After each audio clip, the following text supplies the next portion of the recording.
पिछले 24 घंटे ਦੇ ਪਾਕਿਸਤਾਨ ਦੇ ਸਭ ਤੋਂ ਵੱਡੇ ਸ਼ਹਿਰ ਕਰਾਚੀ 'ਚ 11 ਵਾਲ ਭੁਚਾਲ ਦੇ ਝਟਕੇ। ਮਲੀਰ ਜੇਲ੍ਹ ਦੀਆਂ ਕੰਧਾਂ ਦੇ ਵਿੱਚ ਦਰਾੜਾਂ ਪੈਣ ਕੋਲੋਂ 100 ਤੋਂ ਵੱਧ ਕੈਦੀ ਫਰਾਰ। ਕੋਇਟਾ ਦੇ ਵਿੱਚ ਇੱਕ ਹੋਰ ਬੰਬ ਧਮਾਕਾ, ਇੱਕ ਜਾਨ ਲੈ ਗਿਆ, 4 ਲੋਕ ਫੱਟੜ। ਤੇ ਸੁਣਿਆ ਜੇ ਕਿ ਕੋਇਟਾ ਦੇ ਅਤਗਰਦਾਂ ਦੀਆਂ ਲਾਸ਼ਾਂ ਸਰਕਾਰ ਕਿਉਂ ਨਹੀਂ ਮੋੜ ਰਹੀ। ਤੇ 10 ਪਾਰਲੀਮੈਂਟਰੀ ਮੈਂਬਰਾਂ ਦਾ ਜੱਥਾ ਪਾਕਿਸਤਾਨ ਤੋਂ ਅਮਰੀਕਾ ਅੱਪੜ ਗਿਆ। ਭਾਰਤੀ ਕਾਰਸਤਾਨੀਆਂ ਦੀ 10 ਪਊ, ਜਦਕਿ ਅਰਬ ਲੀਗ ਦਾ ਆਖਣਾ ਹੈ ਕਿ ਦੋਵੇਂ ਮੁਲਕਾਂ ਦੀ ਸੁਲਹ ਸਫਾਈ ਕਰਵਾਈ ਜਾਏ। ਇਮਰਾਨ ਖਾਨ ਨੇ ਚੌਥੀ ਵਾਰ ਜੇਲ੍ਹ ਦੇ ਵਿੱਚੋਂ ਪੋਲੀਗ੍ਰਾਫਿਕ ਟੈਸਟ ਕਰਾਉਣ ਤੋਂ ਨਾ ਕਰ ਦਿੱਤੀ। ਤੇ ਸੁਣਿਆ ਜੇ ਕਿ ਇਲੈਕਸ਼ਨ ਕਮਿਸ਼ਨ ਆਫ ਪਾਕਿਸਤਾਨ ਕਹਿੰਦਾ ਹੈ ਕਿ ਜੇ ਪੰਜਾਬ ਸਰਕਾਰ ਨੇ ਇਸ ਮਾਮਲੇ ਨੂੰ ਸਿਰੇ ਨਾ ਚਾੜਿਆ ਤੇ ਅਸੀਂ ਆਪ ਲੋਕਲ ਗਵਰਨਮੈਂਟ ਚੋਣਾਂ ਦਾ ਐਲਾਨ ਕਰ ਦਾਂਗੇ।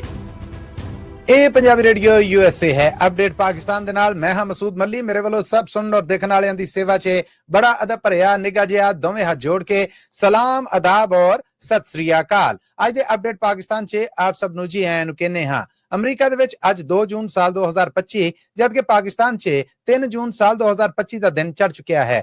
ਅੱਜ ਪਾਕਿਸਤਾਨ ਦੇ ਨਾਲ ਜੁੜੀਆਂ ਪਿਛਲੀਆਂ 24 ਘੰਟੇ ਦੀਆਂ ਵੱਡੀਆਂ ਖਬਰਾਂ ਦੇ ਇਸ ਬੁਲੇਟਿਨ 'ਚ ਆਪ ਸਭ ਦਾ ਬੜਾ ਨਿੱਘਾ ਜਿਹਾ ਸਵਾਗਤ ਹੈ। ਆਪਣੇ ਸੁਣਨ ਵਾਲਿਆਂ ਨੂੰ ਦੱਸ ਜਾਈਏ ਕਿ ਇਹ ਖਬਰਾਂ ਪੰਜਾਬੀ ਰੇਡੀਓ USA ਤੋਂ ਹਫ਼ਤੇ 'ਚ 5 ਦਿਨ ਮੰਡੇ ਟੂ ਫਰਾਈਡੇ ਤੁਹਾਡੇ ਵਾਸਤੇ ਪੇਸ਼ ਕੀਤੀਆਂ ਜਾਂਦੀਆਂ ਨੇ। ਇਹਨਾਂ ਖਬਰਾਂ ਨੂੰ ਸਪਾਂਸਰ ਕਰਨਾ ਹੋਏ ਤੇ ਸਾਡਾ ਟੈਲੀਫੋਨ ਨੰਬਰ 408 722 7698 408 722 7698। ਨਾਲ ਹੀ ਨਾਲ ਇਹ ਖਬਰਾਂ ਤੁਹਾਡੇ ਵਾਸਤੇ ਪੰਜਾਬੀ ਰੇਡੀਓ USA ਦੇ ਨੈਸ਼ਨਲ ਤੇ ਇੰਟਰਨੈਸ਼ਨਲ ਰੇਡੀਓ ਨੈਟਵਰਕ ਸਮੇਤ ਸਾਡੇ ਡਿਜੀਟਲ ਔਰ ਸੋਸ਼ਲ ਮੀਡੀਆ ਪਲੇਟਫਾਰਮਸ ਤੇ ਵੀ ਪੇਸ਼ ਕੀਤੀਆਂ ਜਾਂਦੀਆਂ ਨੇ। ਪੰਜਾਬੀ ਰੇਡੀਓ USA ਔਰ ਪੰਜਾਬੀ TV USA ਦੇ ਸੋਸ਼ਲ ਮੀਡੀਆ ਔਰ ਡਿਜੀਟਲ ਪਲੇਟਫਾਰਮਸ ਨੂੰ ਸਬਸਕ੍ਰਾਈਬ ਕਰੋ, ਘੰਟੀ ਦਾ ਬਟਨ ਦਬਾਓ ਤਾਂ ਜੇ ਤੁਹਾਡੇ ਤੱਕ ਤਾਜ਼ਾ ਬਤਾਜ਼ਾ ਅਪਡੇਟਸ ਪਹੁੰਚਦੀਆਂ ਰਹਿਣ। ਅਮਰੀਕਾ 'ਚ 2 ਜੂਨ ਦੇ ਢਲਦੇ ਹੋਏ ਦਿਨ ਦੇ ਨਾਲ ਜੁੜੀਆਂ ਪਿਛਲੀਆਂ 24 ਘੰਟੇ ਦੀਆਂ ਪਾਕਿਸਤਾਨੀ ਖਬਰਾਂ ਦੇ ਇਸ ਬੁਲੇਟਿਨ ਨਾਲ ਚੱਲਨੇ ਹਾਂ। ਪਾਕਿਸਤਾਨ ਦੇ ਸਭ ਤੋਂ ਵੱਡੇ ਸ਼ਹਿਰ ਤੇ ਪਾਕਿਸਤਾਨ ਦੇ ਸੂਬੇ ਸਿੰਧ ਦੀ ਰਾਜਧਾਨੀ ਕਰਾਚੀ ਸ਼ਹਿਰ ਦੇ ਵਿੱਚ ਪਿਛਲੇ 24 ਘੰਟਿਆਂ 'ਚ ਜ਼ਲਜ਼ਲੇ ਦੇ ਜਾਂ ਭੁਚਾਲ ਦੇ 11 ਵੱਡੇ ਝਟਕੇ ਮਹਿਸੂਸ ਕੀਤੇ ਗਏ ਨੇ, ਜਿਹਦੇ ਨਾਲ ਹਜੇ ਤੱਕ ਕਿਸੇ ਕਿਸਮ ਦਾ ਕੋਈ ਜਾਨੀ ਨੁਕਸਾਨ ਤੇ ਨਹੀਂ ਹੋਇਆ, ਪਰ ਲਗਾਤਾਰ ਆਉਂਦੇ ਇਹਨਾਂ ਝਟਕਿਆਂ ਦੇ ਨਾਲ ਕਈ ਪੁਰਾਣੀਆਂ ਇਮਾਰਤਾਂ ਦੇ ਵਿੱਚ ਦਰਾੜਾਂ ਪੈਣ ਦੀਆਂ ਇਤਲਾਹਾਂ ਆ ਰਹੀਆਂ ਨੇ। ਇਹਨਾਂ ਝਟਕਿਆਂ ਦੇ ਨਾਲ ਕਰਾਚੀ ਦੀ ਮਲੀਰ ਜੇਲ੍ਹ ਦੀਆਂ ਕੰਧਾਂ ਦੇ ਵਿੱਚ ਵੀ ਦਰਾੜਾਂ ਪਈਆਂ, ਜਿਹਦੇ ਕਾਰਨ 100 ਤੋਂ ਵੱਧ ਕੈਦੀ ਨਸਣ ਦੇ ਵਿੱਚ ਕਾਮਯਾਬ ਰਹੇ ਨੇ ਔਰ ਇਸ ਵੇਲੇ ਪੂਰੇ ਇਲਾਕੇ ਦੇ ਵਿੱਚ ਆਪਰੇਸ਼ਨ ਚੱਲ ਰਿਹਾ ਹੈ, ਜਿਹਦੇ 'ਚ ਪੁਲਿਸ ਸਮੇਤ ਰੇਂਜਰਸ ਹਿੱਸਾ ਲੈ ਰਹੀ ਹੈ। ਇਤਲਾਹਾਂ ਮਿਲੀਆਂ ਨੇ ਕਿ ਰਾਤ ਨੂੰ ਕਰਾਚੀ ਦੇ ਵਿੱਚ ਜਦੋਂ ਭੁਚਾਲ ਦੇ ਝਟਕੇ ਆਏ ਤੇ ਜੇਲ੍ਹ ਇੰਤਜ਼ਾਮੀਆ ਵੱਲੋਂ ਜੇਲ੍ਹ ਦੀਆਂ ਕੋਠਰੀਆਂ ਦੇ ਵਿੱਚੋਂ ਕੈਦੀਆਂ ਨੂੰ ਬਾਹਰ ਕੱਢ ਕੇ ਇਕੱਠਿਆਂ ਕੀਤਾ ਗਿਆ ਤਾਂ ਜੇ ਕਿਸੇ ਨੁਕਸਾਨ ਦੀ ਸੂਰਤ ਦੇ ਵਿੱਚ ਉਹ ਮਲਬੇ ਥੱਲੇ ਆ ਕੇ ਨਾ ਮਰ ਜਾਣ। ਜਦੋਂ ਇਹਨਾਂ ਕੈਦੀਆਂ ਨੂੰ ਇਕੱਠਾ ਕੀਤਾ ਜਾ ਰਿਹਾ ਸੀਗਾ ਤੇ ਇਹਨਾਂ ਦੇ ਵਿੱਚੋਂ ਕੁਝ ਨੇ ਦਰਾੜ ਪਈਆਂ ਕੰਧਾਂ ਨੇ ਜਿਹੜੀਆਂ ਉਹਨਾਂ ਨੂੰ ਤੋੜ ਦਿੱਤਾ ਔਰ ਉੱਥੋਂ ਨਸਣਾ ਸ਼ੁਰੂ ਕੀਤਾ। ਬਾਅਦ 'ਚ ਆਏ ਕੈਦੀ ਨੇ ਜਿਹੜੇ ਉਹਨਾਂ ਵੱਲੋਂ ਵੀ ਪੁਲਿਸ ਦੇ ਉੱਤੇ ਚੜ੍ਹਾਈ ਕੀਤੀ ਗਈ ਔਰ ਇਸ ਰੋਲੇ ਰੱਪੇ ਦੇ ਵਿੱਚ 100 ਤੋਂ ਵੱਧ ਕੈਦੀ ਕਰਾਚੀ ਦੀ ਮਲੀਰ ਜੇਲ੍ਹ 'ਚੋਂ ਨਸਣ 'ਚ ਕਾਮਯਾਬ ਰਹੇ ਨੇ।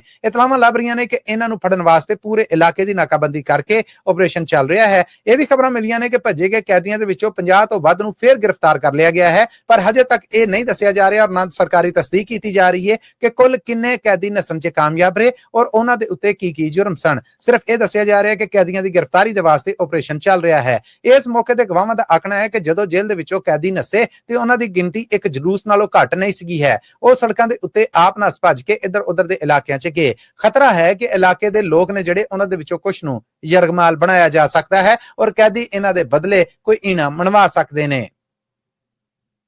ਪਾਕਿਸਤਾਨ ਦੇ ਪੰਛਮੀ ਸੂਬੇ ਬਲੋਚਿਸਤਾਨ ਦੇ ਇਲਾਕੇ ਦੇ ਵਿੱਚ ਇੱਕ ਵਾਰ ਫਿਰ ਇੱਕ ਬੰਬ ਧਮਾਕਾ ਹੋਇਆ ਔਰ ਇਹ ਬੰਬ ਧਮਾਕਾ ਹੋਇਆ ਹੈ ਬਲੋਚਿਸਤਾਨ ਦੀ ਰਾਜਧਾਨੀ ਕੋਇਟਾ ਸ਼ਹਿਰ ਦੇ ਵਿੱਚ, ਜਿਹਦੇ 'ਚ ਹਜੇ ਤੱਕ ਇੱਕ ਬੰਦੇ ਦੇ ਮੌਤ ਸਮੇਤ 5 ਲੋਕਾਂ ਦੇ ਫੱਟੜ ਹੋਣ ਦੀ ਇਤਲਾਹ ਦਿੱਤੀ ਗਈ ਹੈ ਔਰ ਆਖਿਆ ਗਿਆ ਕਿ ਇੱਕ ਬੰਦੇ ਦੀ ਜਾਨ ਹਸਪਤਾਲ 'ਚ ਖਤਰੇ ਦੇ ਵਿੱਚ ਹੈ, ਜਿਹਨੂੰ ਡਾਢੇ ਫੱਟ ਆਏ ਨੇ। ਇਤਲਾਹਾਂ ਮੁਜਬ ਦੱਸਿਆ ਗਿਆ ਹੈ ਕਿ ਬਾਰਬਰੀ ਚੌਕ ਦੇ ਵਿੱਚ ਹੋਣ ਵਾਲੇ ਇਸ ਧਮਾਕੇ 'ਚ ਇੱਕ ਗੱਡੀ ਨੂੰ ਨਿਸ਼ਾਨਾ ਬਣਾਇਆ ਗਿਆ। ਬੰਬ ਡਿਸਪੋਜ਼ੇਬਲ ਸਕਾਡ ਦੀ ਰਿਪੋਰਟ ਦੇ ਵਿੱਚ ਆਖਿਆ ਗਿਆ ਕਿ ਮਕਨਾਤੀਸੀ ਡਿਵਾਈਸ ਰਾਹੀਂ ਇਹ ਬੰਬ ਧਮਾਕਾ ਕੀਤਾ ਗਿਆ ਔਰ ਇਹਦੇ ਵਿੱਚ ਨਿਸ਼ਾਨਾ ਬਣਾਏ ਗਏ ਲੋਕ ਨੇ ਜਿਹੜੇ ਉਹਨਾਂ ਨੂੰ ਇੱਕ ਰਸ਼ ਦੀ ਸੂਰਤ ਦੇਣ ਦੀ ਕੋਸ਼ਿਸ਼ ਕੀਤੀ ਗਈ। ਜਦੋਂ ਇਸ ਗੱਡੀ ਨੂੰ ਨਿਸ਼ਾਨਾ ਬਣਾਇਆ ਗਿਆ ਤੇ ਰਸ਼ ਗੱਡੀ ਦੇ ਦੂਸਰੇ ਪਾਸੇ ਰਹਿ ਗਿਆ, ਜਿਹਦੇ ਕਾਰਨ ਬਹੁਤਾ ਜਾਨੀ ਨੁਕਸਾਨ ਹੋਣੋਂ ਬਚ ਗਿਆ ਹੈ। ਆਖਿਆ ਜਾ ਰਿਹਾ ਹੈ ਕਿ ਇਹ ਜਿਹੜਾ ਬੰਦਾ ਮੋਇਆ ਹੈ ਇਹਦਾ ਨਾਮ ਹੁਸੈਨ ਅਲੀ ਹੈ ਔਰ ਇਹ ਹਸਨੀ ਦੇ ਨਾਂ ਤੋਂ ਜਾਣਿਆ ਜਾਂਦਾ ਸੀਗਾ ਔਰ ਆਪ ਵੀ ਇਸੇ ਇਲਾਕੇ ਦਾ ਵਸਨੀਕ ਹੈ। ਬਲੋਚਿਸਤਾਨ ਦੇ ਵਿੱਚੋਂ ਆਉਣ ਵਾਲੀਆਂ ਲਗਾਤਾਰ ਇਤਲਾਹਾਂ ਦੇ ਵਿੱਚ ਪਿਛਲੇ ਇੱਕ ਹਫ਼ਤੇ 'ਚ ਬਲੋਚ ਅਤਗਰਦਾਂ ਵੱਲੋਂ ਕੋਇਟਾ ਸਮੇਤ ਬਲੋਚਿਸਤਾਨ ਦੇ ਅੱਡੋ-ਅੱਡ ਇਲਾਕਿਆਂ 'ਚ ਹਮਲੇ, ਖੂਨ ਖਰਾਬੇ, ਅੱਗਾਂ ਲਾਉਣ ਔਰ ਬੈਂਕ ਲੁੱਟਣ ਦੀਆਂ ਇਤਲਾਹਾਂ ਸਾਹਮਣੇ ਆਈਆਂ ਨੇ। ਇਹ ਮਾਮਲੇ ਐਨ ਉਸ ਵੇਲੇ ਹੋ ਰਹੇ ਨੇ ਜਦੋਂ ਪਾਕਿਸਤਾਨੀ ਪ੍ਰਾਈਮ ਮਿਨਿਸਟਰ ਸ਼ਹਿਬਾਜ਼ ਸ਼ਰੀਫ ਔਰ ਪਾਕਿਸਤਾਨੀ ਫੌਜ ਮੁਖੀ ਜਨਰਲ ਆਸਮ ਮਨੀਰ ਹੋਣਾ ਨੇ ਬਲੋਚ ਸਰਦਾਰਾਂ ਦਾ ਇਕੱਠ ਬਲੋਚਿਸਤਾਨ ਦੀ ਰਾਜਧਾਨੀ ਕੋਇਟਾ 'ਚ ਕੀਤਾ ਔਰ ਉਹਨਾਂ ਨੂੰ ਆਖਿਆ ਕਿ ਤੁਹਾਨੂੰ ਸਰਕਾਰ ਦੇ ਨਾਲ ਜੋ ਸ਼ਿਕਾਇਤਾਂ ਹੈ ਸਾਨੂੰ ਦੱਸੋ, ਪਰ ਜੇ ਕੋਈ ਸਮਝਦਾ ਹੈ ਕਿ ਬੰਦੂਕ ਚੁੱਕ ਕੇ ਗੋਲੀ ਚਲਾ ਕੇ ਖੂਨ ਖਰਾਬਾ ਕਰਕੇ ਆਪਣੀ ਕੋਈ ਗੱਲ ਮਨਵਾ ਲੇਗਾ ਤੇ ਇਹ ਗਲਤ ਹੈ। ਪਰ ਉਸ ਤੋਂ ਬਾਅਦ ਵੀ ਇਹ ਕਾਰਵਾਈਆਂ ਰੁਕਣ 'ਚ ਨਹੀਂ ਆ ਰਹੀਆਂ। ਬਲੋਚਿਸਤਾਨ ਤੋਂ ਉੱਥੋਂ ਦੇ ਲੋਕਲ ਪੱਤਰਕਾਰਾਂ ਵੱਲੋਂ ਪੰਜਾਬੀ ਰੇਡੀਓ USA ਨੂੰ ਮਿਲਣ ਵਾਲੀਆਂ ਇਤਲਾਹਾਂ 'ਚ ਦੱਸਿਆ ਜਾ ਰਿਹਾ ਹੈ ਕਿ ਫੋਰਸਿਸ ਦੇ ਨਾਲ ਮੁਕਾਬਲੇ ਦੇ ਵਿੱਚ ਮਾਰੇ ਗਏ ਬਲੋਚ ਅਤਗਰਦ ਨੇ ਜਿਹੜੇ ਉਹਨਾਂ ਦੀਆਂ ਸਰਕਾਰ ਨੇ ਹੁਣ ਲੋਥਾਂ ਜਾਂ ਲਾਸ਼ਾਂ ਵਾਪਸ ਕਰਨ ਤੋਂ ਇਨਕਾਰ ਕਰ ਦਿੱਤਾ ਹੈ। ਇਸ ਬਾਰੇ ਪਾਕਿਸਤਾਨੀ ਫੌਜ ਦੇ ਇਤਲਾਹਾਂ ਦੇਣ ਵਾਲੇ ਮਹਿਕਮੇ ISPR ਦੇ ਤਰਜਮਾਨ ਨੇ 23 ਮਈ ਨੂੰ ਪੱਤਰਕਾਰਾਂ ਵੱਲੋਂ ਪੁੱਛੇ ਗਏ ਇੱਕ ਸਵਾਲ ਦੇ ਜਵਾਬ 'ਚ ਆਖਿਆ ਸੀਗਾ ਕਿ ਲਾਸ਼ਾਂ ਸਿਰਫ ਔਰ ਸਿਰਫ ਮਾਰੇ ਗਏ ਅਤਗਰਦਾਂ ਦੇ ਮਾਪਿਆਂ ਨੂੰ ਦਾਂਗੇ, ਜਿਹੜੇ ਆ ਕੇ ਪਹਿਲਾਂ ਸ਼ਨਾਖਤ ਕਰਨਗੇ ਔਰ ਉਸ ਤੋਂ ਬਾਅਦ ਆਪਣੀ ਜਾਂਚ ਕਰਾਉਣਗੇ ਔਰ ਉਹਨਾਂ ਦਾ ਹਦੂਦ ਅਰਬਾ ਔਰ ਬੈਕਗ੍ਰਾਉਂਡ ਜਿਹੜਾ ਉਹ ਚੈੱਕ ਕੀਤਾ ਜਾਏਗਾ। ਜੇ ਕੁਝ ਇਹੋ ਜਿਹੀਆਂ ਤਨਜ਼ੀਮਾਂ ਜਿਹੜੀਆਂ ਬਲੋਚਿਸਤਾਨ ਦੀ ਆਜ਼ਾਦੀ ਦਾ ਨਾਰਾ ਲਾਉਂਦੀਆਂ ਹੈ ਉਹ ਇਹ ਲਾਸ਼ਾਂ ਖੋਣ ਦੀ ਕੋਸ਼ਿਸ਼ ਕਰਨਗੀਆਂ ਜਾਂ ਇਹਨਾਂ ਲਾਸ਼ਾਂ ਨੂੰ ਸਪੁਰਦ ਕਰਨ ਦੀ ਮੰਗ ਕਰਨਗੀਆਂ, ਬੇਸ਼ੱਕ ਉਹ ਮਾਰੰਗ ਬਲੋਚ ਹੈ ਤੇ ਉਹਨਾਂ ਨੂੰ ਲਾਸ਼ਾਂ ਨਹੀਂ ਦਿੱਤੀਆਂ ਜਾਣਗੀਆਂ। ਯਾਦ ਰਵੇ ਕਿ ਸਰਕਾਰ ਵੱਲੋਂ ਇਹਨਾਂ ਲਾਸ਼ਾਂ ਨੂੰ ਬਗੈਰ ਜਨਾਜ਼ੇ ਤੋਂ ਟੋਇਆਂ 'ਚ ਦੱਬਿਆ ਜਾ ਰਿਹਾ ਹੈ। ਦੂਸਰੇ ਪਾਸੇ ਬਲੋਚਿਸਤਾਨ ਦੇ CM ਇੱਕ ਪ੍ਰੈਸ ਕਾਨਫਰੰਸ ਦੌਰਾਨ ਕਹਿੰਦੇ ਨੇ ਕਿ ਅਸੀਂ ਲਾਸ਼ਾਂ ਰੱਖ ਕੇ ਕੀ ਕਰਨਾ, 15 ਦਿਨਾਂ ਤੱਕ ਢੀਕਿਆ ਜਾਂਦਾ ਕਿ ਇਹਨਾਂ ਲਾਸ਼ਾਂ ਦਾ ਕੋਈ ਵਾਲੀ ਵਾਰਸ ਆਵੇ, ਸਾਡੇ ਨਾਲ ਗੱਲਬਾਤ ਕਰੇ ਤੇ ਸ਼ਨਾਖਤ ਤੋਂ ਬਾਅਦ ਔਰ ਇਹਨਾਂ ਦੇ ਵਾਲੀ ਵਾਰਸਾਂ ਦੀ ਜਾਂਚ ਤੋਂ ਬਾਅਦ ਇਹ ਲਾਸ਼ਾਂ ਉਹਨਾਂ ਨੂੰ ਵਾਪਸ ਕਰ ਦਈਏ। ਉਹਨਾਂ ਨੇ ਆਖਿਆ ਕਿ ਹਜੇ ਵੀ ਬਲੋਚਿਸਤਾਨ ਦੇ ਉਹ ਲੋਕ ਜਿਨ੍ਹਾਂ ਨੂੰ ਪਤਾ ਹੈ ਕਿ ਉਹਨਾਂ ਦੇ ਬਾਲ ਬੱਚੇ ਨੇ ਜਿਹੜੇ ਜਾਂ ਉਹਨਾਂ ਦੇ ਘਰ ਦੇ ਜਵਾਨ ਜਾਂ ਮੁੰਡੇ ਨੇ ਜਿਹੜੇ ਉਹ ਘਰੋਂ ਨੱਸ ਚੁੱਕੇ ਨੇ ਔਰ ਇਸ ਵੇਲੇ ਅਤਗਰਦਾਂ ਦੇ ਨਾਲ ਰਲ ਚੁੱਕੇ ਨੇ ਤੇ ਉਹ ਸਾਹਮਣੇ ਆ ਕੇ ਇਤਲਾਹ ਦੇਣ ਤਾਂ ਜੇ ਗਵਾਚੇ ਲੋਕਾਂ ਦੇ ਵਿੱਚ ਅਤਗਰਦਾਂ ਦੇ ਨਾਲ ਰਲਣ ਵਾਲੇ ਲੋਕ ਨੇ ਜਿਹੜੇ ਇਹਨਾਂ ਦੇ ਵਿੱਚ ਫਰਕ ਕੀਤਾ ਜਾ ਸਕੇ।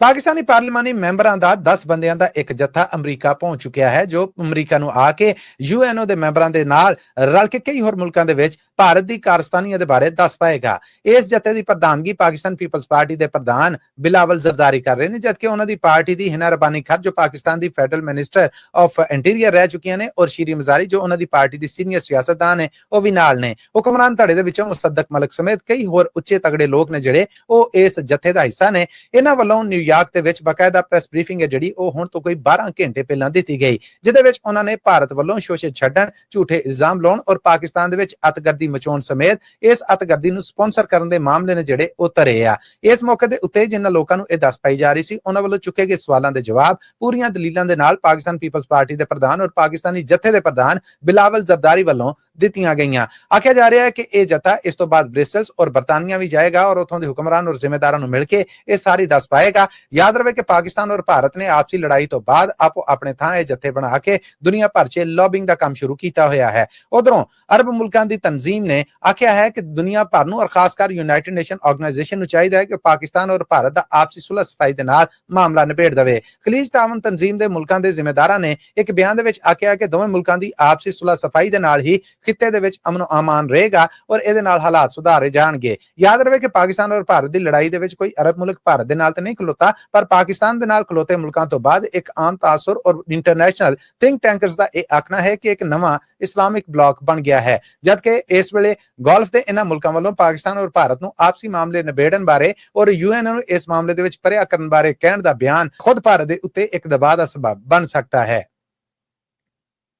ਅਡਿਆਲਾ ਜੇਲ੍ਹ ਰਾਵਲਪਿੰਡੀ ਦੇ ਵਿੱਚ ਕੈਦ ਕੱਟ ਰਹੇ ਇਮਰਾਨ ਖਾਨ ਹੋਣਾ ਨੇ ਚੌਥੀ ਵਾਰ ਵੀ ਅਦਾਲਤੀ ਹੁਕਮ ਤੋਂ ਬਾਅਦ ਆਪਣਾ ਪੋਲੀਗ੍ਰਾਫਿਕ ਟੈਸਟ ਕਰਾਉਣ ਤੋਂ ਨਾ ਕਰ ਦਿੱਤੀ ਹੈ। ਜੇਲ੍ਹ ਦੇ ਵਿੱਚ ਪੰਜਾਬ ਪੁਲਿਸ ਦਾ 13 ਬੰਦਿਆਂ ਦਾ ਇੱਕ ਜ਼ਿੰਮੇਦਾਰ ਗਰੋਹ ਮੌਜੂਦ ਹੈ ਜੋ ਬਾਰ-ਬਾਰ ਇਮਰਾਨ ਖਾਨ ਦੇ ਕੋਲ ਜਾ ਰਿਹਾ ਹੈ ਔਰ ਉਹਨਾਂ ਨੂੰ ਪੁੱਛ-ਦੱਸ ਕਰ ਰਿਹਾ ਹੈ, ਪਰ ਇਮਰਾਨ ਖਾਨ ਲਗਾਤਾਰ ਅਦਾਲਤੀ ਹੁਕਮ ਨੂੰ ਮੰਨਣ ਤੋਂ ਇਨਕਾਰੀ ਨੇ। ਉਹਨਾਂ ਦੀ ਸਿਆਸੀ ਪਾਰਟੀ ਜਾਂ ਉਹਨਾਂ ਦੀਆਂ ਭੈਣਾਂ ਵੱਲੋਂ ਹਜੇ ਤੱਕ ਇਸ ਮਾਮਲੇ ਦੇ ਉੱਤੇ ਕਿਸੇ ਕਿਸਮ ਦੀ ਕੋਈ ਪਟੀਸ਼ਨ ਦਾਇਰ ਨਹੀਂ ਕੀਤੀ ਗਈ, ਪਰ ਅਦਾਲਤ ਵੱਲੋਂ ਜਦੋਂ ਇਮਰਾਨ ਖਾਨ ਦੇ ਪੋਲੀਗ੍ਰਾਫਿਕ ਟੈਸਟ ਲੈਣ ਵਾਸਤੇ ਪੰਜਾਬ ਪੁਲਿਸ ਨੂੰ ਇਜਾਜ਼ਤ ਔਰ ਇਖਤਿਆਰ ਦਿੱਤੇ ਗਏ ਸੀ ਤੇ ਉਸ ਵੇਲੇ ਇਮਰਾਨ ਖਾਨ ਦੇ ਵਕੀਲ ਸਲਮਾਨ ਰਾਜਾ ਦਾ ਇਤਰਾਜ਼ ਸੀਗਾ ਕਿ ਹੁਣ 2 ਸਾਲ ਬਾਅਦ ਇਮਰਾਨ ਖਾਨ ਦੇ ਪੋਲੀਗ੍ਰਾਫਿਕ ਟੈਸਟ ਕਰਵਾ ਕੇ ਹਕੂਮਤ ਕੀ ਸਾਬਤ ਕਰਨਾ ਚਾਹੁੰਦੀ ਹੈ। ਇਹ ਮਾਮਲਾ ਹੁਣ ਪੁਰਾਣਾ ਹੋ ਗਿਆ ਹੈ ਔਰ 2 ਸਾਲ ਬਾਅਦ ਇਸ ਮਾਮਲੇ 'ਚ ਇਹ ਪੋਲੀਗ੍ਰਾਫਿਕ ਟੈਸਟ ਨੇ ਜਿਹੜੇ ਇਹ ਕਰਾਉਣਾ ਬਿਲਕੁਲ ਨਜਾਇਜ਼ ਹੈ, ਅਸੀਂ ਇਹਦੀ ਖੁੱਲੀ ਮੁਖਾਲਫਤ ਕਰ ਰਹੇ ਹਾਂ। ਪਰ ਅਦਾਲਤ ਨੇ ਇਮਰਾਨ ਖਾਨ ਦੇ ਵਕੀਲ ਦੀ ਇੱਕ ਨਾ ਸੁਣੀ ਔਰ ਸਰਕਾਰ ਨੂੰ ਔਰ ਪੰਜਾਬ ਪੁਲਿਸ ਨੂੰ ਹੁਕਮ ਦਿੱਤਾ ਕਿ ਪੋਲੀਗ੍ਰਾਫਿਕ ਟੈਸਟ ਕਰਾਉਣ, ਪਰ ਤਾਜ਼ਾ ਇਤਲਾਹਾਂ ਇਹ ਨੇ ਕਿ ਇਮਰਾਨ ਖਾਨ ਇਹਨਾਂ ਟੈਸਟਾਂ ਨੂੰ ਕਰਾਉਣ ਤੋਂ ਇਨਕਾਰੀ ਨੇ।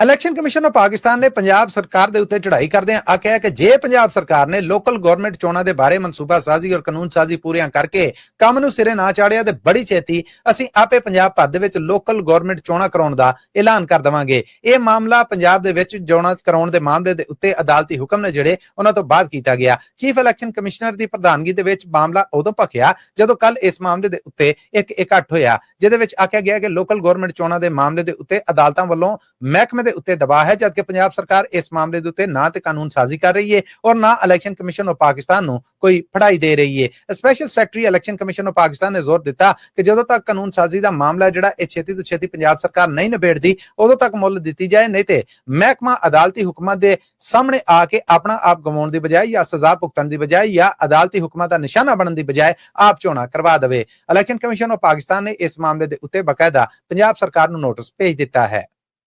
ਲੋ ਜੀ, ਅੱਜ ਦਾ ਅਪਡੇਟ ਪਾਕਿਸਤਾਨ ਇੱਥੇ ਹੀ ਮੁੱਕਦਾ ਹੈ। ਪੰਜਾਬੀ ਰੇਡੀਓ USA ਦੇ ਪਲੇਟਫਾਰਮ ਤੋਂ ਮੈਨੂੰ ਮਸੂਦ ਮਲੀ ਨੂੰ ਇਜਾਜ਼ਤ ਦਿਓ, ਪਰ ਜਾਣ ਤੋਂ ਪਹਿਲਾਂ ਦੱਸਦੇ ਜਾਈਏ ਕਿ ਇਹ ਖਬਰਾਂ ਤੁਸੀਂ ਪੰਜਾਬੀ ਰੇਡੀਓ USA ਦੇ ਨੈਸ਼ਨਲ ਔਰ ਇੰਟਰਨੈਸ਼ਨਲ ਰੇਡੀਓ ਨੈਟਵਰਕ ਦੇ ਨਾਲ ਪੰਜਾਬੀ ਰੇਡੀਓ USA ਔਰ ਪੰਜਾਬੀ TV USA ਦੇ YouTube ਔਰ Facebook ਦੋਵਾਂ ਦੇ ਉੱਤੇ ਦੇਖ ਸਕਦੇ ਹੋ। ਸਾਡੇ ਇਹਨਾਂ ਚੈਨਲਾਂ ਨੂੰ ਜੁਆਇਨ ਕਰੋ, ਸਬਸਕ੍ਰਾਈਬ ਕਰੋ, ਘੰਟੀ ਦਾ ਬਟਨ ਦਬਾਓ ਤਾਂ ਜੋ ਤੁਹਾਡੇ ਤੱਕ ਤਾਜ਼ਾ ਅਪਡੇਟਸ ਪਹੁੰਚਦੀਆਂ ਰਹਿਣ। ਪਾਕਿਸਤਾਨ ਦੇ ਨਾਲ ਜੁੜੀਆਂ ਪਿਛਲੀਆਂ 24 ਘੰਟੇ ਦੀਆਂ ਇਹਨਾਂ ਵੱਡੀਆਂ ਖਬਰਾਂ ਨੂੰ ਜੋ ਕਿ 5 ਦਿਨ ਮੰਡੇ ਟੂ ਫਰਾਈਡੇ ਤੁਹਾਡੇ ਵਾਸਤੇ ਪੇਸ਼ ਕੀਤੀਆਂ ਜਾਂਦੀਆਂ ਨੇ। ਸਪਾਂਸਰ ਕਰਨਾ ਹੋਏ ਤੇ ਨੰਬਰ ਨੋਟ ਕਰ ਲਓ 408 722 7698 यानी 4087227698। ਅੱਜ ਤੱਕ ਲਈ ਇੰਨਾ ਹੀ। ਮੈਨੂੰ ਮਸੂਦ ਮਲੀ ਨੂੰ ਦੋ ਇਜਾਜ਼ਤਾਂ, ਫਿਰ ਮਿਲਾਂਗੇ। ਆਉਂਦੀ ਮੁਲਾਕਾਤ ਤੱਕ ਲਈ ਤੁਹਾਡਾ ਮੇਰਾ ਸਾਡਾ ਸਾਰਿਆਂ ਦਾ ਰੱਬ ਰਾਖਾ।